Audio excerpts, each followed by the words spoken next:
New York کا ایک مشہور و معروف وکیل ٹیکساس کے دیہی علاقے میں مرغابی کا شکار کرنے گیا۔ اس نے ایک مرغابی کو گولی مار کر گرا تو دیا، لیکن بدقسمتی سے وہ باڑ کی دوسری طرف ایک کسان کے کھیت میں جا گری۔ جیسے ہی وکیل باڑ پر چڑھا، ایک بوڑھا کسان اپنے ٹریکٹر پر نمودار ہوا اور سوال کیا کہ تم یہاں کیا کر رہے ہو؟ وکیل نے جواب دیا، میں نے ایک مرغابی کو گولی ماری اور وہ اس کھیت میں گر گئی، اب میں اسے لینے جا رہا ہوں۔ بوڑھے کسان نے جواب دیا، یہ کھیت میری ملکیت ہے اور تم یہاں داخل نہیں ہو سکتے۔ میرا شمار امریکہ کے نامور وکلاء میں ہوتا ہے، اور اگر تم نے مجھے مرغابی حاصل کرنے کی اجازت نہیں دی تو میں تم پر مقدمہ کر دوں گا۔ اس کے بعد جو کچھ تمہارا ہے وہ میرا ہو جائے گا۔ وکیل نے جواب دیا۔ بوڑھے کسان نے مسکراتے ہوئے کہا، میرا خیال ہے تم نہیں جانتے کہ ہم ٹیکساس میں ایسے معاملات کیسے سلجھاتے ہیں۔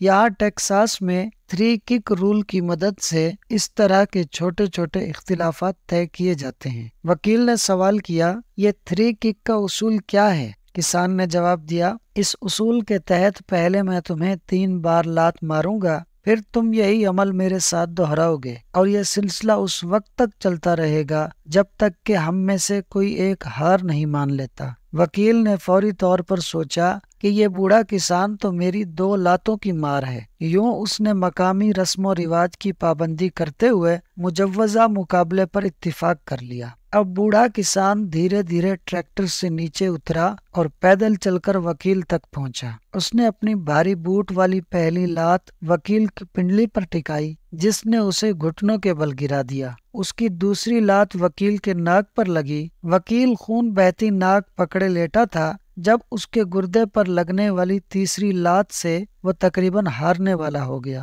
وکیل نے پانی کے چند گھونٹ سے خشک ہوتا حلق تر کیا۔ کچھ دیر ہانپنے کے بعد سانسیں بحال ہوئیں تو اپنے قدموں پر آنے کے قابل ہوا اور بولا، ٹھیک ہے بوڑھے میاں، اب میری باری ہے۔ بوڑھے کسان نے مسکرا کر کہا، نہیں، اس کی ضرورت نہیں، میں ہار مانتا ہوں، آپ مرغابی لے سکتے ہیں۔